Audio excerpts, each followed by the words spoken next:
you won't surrender, which means, surrender means only accept this moment as it is. But you won't be able to surrender unless you're completely fed up with suffering. You've had enough suffering. And at some level, you recognize that most of your suffering is self-created. It is created out of resistance to what is. It is created out of an interpretation of something that is. It comes from a thought, from an interpretation, not from the situation. So you realize really that I've had enough suffering, and only when you've truly had enough suffering in your life are you able to say, I don't need it anymore. Suffering is a wonderful teacher. Suffering is most people's only spiritual teacher. And suffering deepens you. It gradually erodes the mind-made sense of self, the ego. And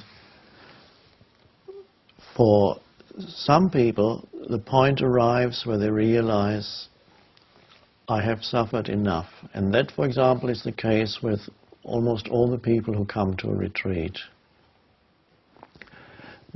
If you ask them, they've all had their share of human suffering. Otherwise they wouldn't be open to the message. They've had their share of human suffering, and they have reached a point where they are ready to listen to the message that says there is another way to live. There is another way in which you can live that does not create further suffering for yourself.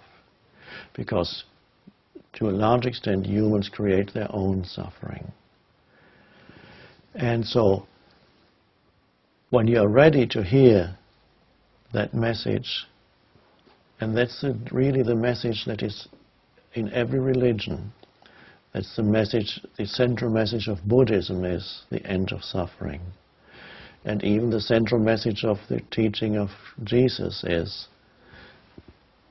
finding the pearl of great price, finding the kingdom of heaven that is within you here and now, as Jesus says. And that, of course, is the end of living in a state of suffering. So one could say that you need suffering for you to realize, for you to come to a point of realization that you do not need to suffer anymore. There's a paradox here. If I had not suffered, this teaching would not exist. So you could say it has come partly as a result of intense suffering. Because as a human being, I would not have evolved spiritually if I had not suffered. So suffering was my main teacher, and suffering is for many people their main teacher. But then some people are, when they are ready, they come into contact with a spiritual teaching or teacher, and that can speed up the process of realization that you don't need to suffer anymore. You're ready to hear that. So that was, the Buddha talked about nothing else already 2,600 years ago, that there can be an end to self-inflicted suffering. And when you don't inflict suffering on yourself anymore, and remember, it's the thoughts. Your thoughts make you suffer more than anything else. It's not usually the situation, it's your interpretation of the situation, of how dreadful it all is. And so when you see that, then you see there is another way to live in which I no longer mentally argue with what is. And that's the end of self-inflicted suffering. And if I no longer inflict suffering on myself, I no longer inflict suffering on others, because the two go together.